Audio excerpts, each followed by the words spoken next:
ایک وقت کا ذکر ہے کہ ایک بہت خوبصورت اور نیک بادشاہ تھا۔ اس نے اپنے شہر میں ایک نہایت ہی خوبصورت مسجد تعمیر کروائی۔ مسجد کی تعمیر مکمل ہونے کے بعد بادشاہ کی بیٹی نے خواہش ظاہر کی کہ جب یہ خوبصورت مسجد بن جائے گی تو وہ وہاں جا کر 2 نفل ادا کرے گی۔ مسجد کی تعمیر مکمل ہونے پر شہزادی اپنی خواہش کی تکمیل کے لیے مسجد میں تشریف لائیں اور 2 نفل ادا کرنے لگیں۔ اس وقت تمام مزدور جا چکے تھے، بس ایک نوجوان مزدور وہاں اکیلا بچا تھا جو اپنا کام سمیٹ رہا تھا۔ اس نے شہزادی کو نماز پڑھتے ہوئے دیکھا۔ شہزادی کے سجدوں کا وہ منظر اسے بے حد خوبصورت لگا اور اس کے دل پر گہرا اثر چھوڑ گیا۔ کام ختم کرنے کے بعد وہ مزدور گھر لوٹا، لیکن شہزادی کے نماز پڑھنے کا منظر اس کی آنکھوں سے ہٹ ہی نہیں رہا تھا۔ اس نے اپنی ماں کو سارا حال سنایا اور کہا، میں شہزادی سے شادی کرنا چاہتا ہوں، آپ براہ کرم بادشاہ کے پاس میرا رشتہ لے کر جائیں۔ ماں نے بیٹے کو بہت سمجھایا کہ ہم ایک عام مزدور ہیں اور وہ بادشاہ کی بیٹی، ہمارا کوئی میل نہیں، لیکن اس نوجوان پر جیسے جنون سوار ہو گیا تھا۔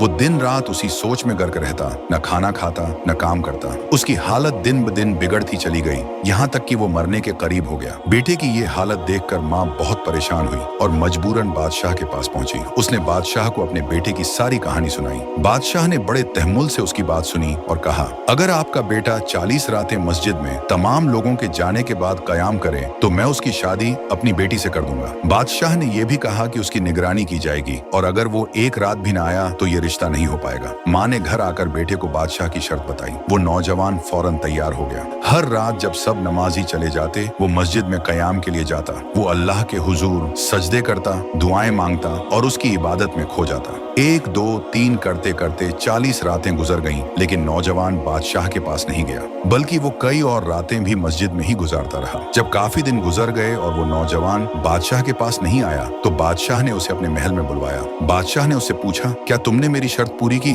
نوجوان مزدور نے کہا، جی حضور، میں نے آپ کی شرط پوری کی ہے۔ بادشاہ نے خوش ہو کر کہا، میں تم سے بہت خوش ہوں، میں تمہاری شادی اپنی بیٹی سے کرانے کے لیے تیار ہوں۔ لیکن یہ سن کر وہ مزدور مسکرایا اور بولا، بادشاہ سلامت، میں اب اس رشتے کے لیے تیار نہیں۔ بادشاہ حیران ہو کر بولا، کیا مطلب؟ تم تو اس کے بغیر زندہ نہیں رہ سکتے تھے؟ نوجوان نے بڑے سکون سے کہا، حضور، آپ نے مجھ پر بہت بڑا احسان کیا ہے۔ جب آپ نے مجھے 40 راتیں مسجد میں قیام کرنے کا حکم دیا تو میرا مقصد کچھ اور تھا، لیکن ان راتوں میں سجدوں کے دوران مجھے جو سکون ملا اس کا مقابلہ دنیا کی کسی بھی شے سے نہیں کیا جا سکتا۔ مجھے سمجھ آ گیا کہ میری محبت آپ کی بیٹی سے نہیں بلکہ اس منظر سے تھی جہاں وہ اپنے رب کے حضور سجدہ ریچ تھی، اور اب جو مجھے مل گیا ہے وہ سب سے بڑھ کر ہے۔ یہ کہہ کر وہ نوجوان سکون اور اطمینان کے ساتھ واپس چلا گیا۔